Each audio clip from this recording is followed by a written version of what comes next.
2025 ജനുവരി മാസത്തെ current affairs questions ആയിരുന്നു നമ്മൾ നോക്കിക്കൊണ്ടിരുന്നത്. അപ്പോൾ അതിൻ്റെ കണ്ടിന്യൂഷനാണ്. വീഡിയോ ഇഷ്ടമാവുന്നവരെല്ലാവരും ചാനൽ സബ്സ്ക്രൈബ് ചെയ്യുക, ഷെയർ ചെയ്യുക, ലൈക്ക് ചെയ്യുക. ക്ലാസ്സിലേക്ക് പോവാം. സൈബർ സുരക്ഷയുടെ ദേശീയ അംബാസഡർ രശ്മിക മന്ദനയാണ്. അപ്പം സൈബർ സുരക്ഷയുടെ ദേശീയ അംബാസഡർ ആരാണ്? രശ്മിക മന്ദന. 2025 IPL ലേലത്തിൽ ഏറ്റവും കൂടുതൽ തുക ലഭിച്ച താരമാണ് ഋഷഭ് പന്ത് ആണ്. അപ്പൊ ഋഷഭ് പന്തിനാണ് 2025 IPL ലേലത്തിൽ ഏറ്റവും കൂടുതൽ തുക ലഭിക്കുന്നത്. 28 കോടി രൂപയാണ് ലഭിക്കുന്നത്. 2025 IPL ലേലത്തിൽ ഏറ്റവും കൂടുതൽ തുക ലഭിച്ച വിദേശ താരമാണ് ജോസ് ബട്ട്ലർ. അപ്പൊ ആർക്കാണ്? ജോസ് ബട്ട്ലറിനാണ് 2025 IPL ലേലത്തിൽ ഏറ്റവും കൂടുതൽ തുക ലഭിക്കുന്ന വിദേശ താരം.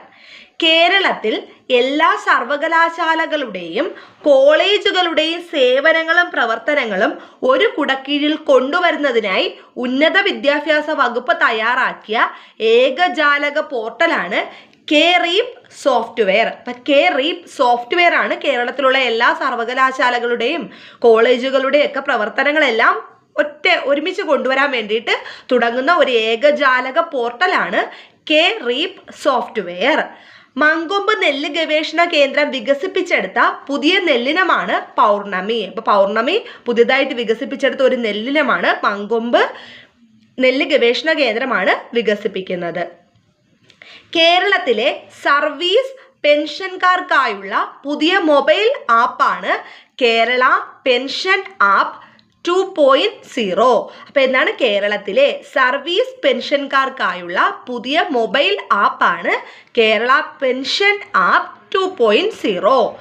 ദീൻ ദയാൽ ഉപാധ്യായ പഞ്ചായത്ത് സതത് വികാസ് പുരസ്കാരം ലഭിച്ച കേരളത്തിലെ ഗ്രാമപഞ്ചായത്താണ് പെരുമ്പടപ്പ ഗ്രാമപഞ്ചായത്ത്, മലപ്പുറം. പഞ്ചായത്ത് ക്ഷമതാ നിർമ്മാൺ സർവോത്തം സംസ്ഥാൻ പുരസ്കാരം നേടിയ കേരളത്തിലെ സ്ഥാപനമാണ് കില.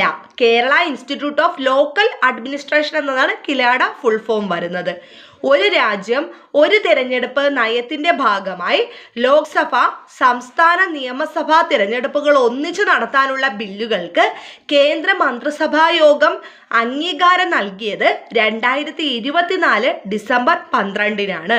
അപ്പോൾ ഒരു രാജ്യം ഒരു തിരഞ്ഞെടുപ്പ് നയത്തിന്റെ ഭാഗമായി ലോക്സഭ, സംസ്ഥാന നിയമസഭാ തിരഞ്ഞെടുപ്പുകൾക്ക് അത് ഒന്നിച്ചു നടത്താനുള്ള ബില്ലുകൾക്ക് കേന്ദ്ര മന്ത്രിസഭാ യോഗം അംഗീകാരം നൽകിയത് 2024 ഡിസംബർ 12-നാണ്. മന്ത്രി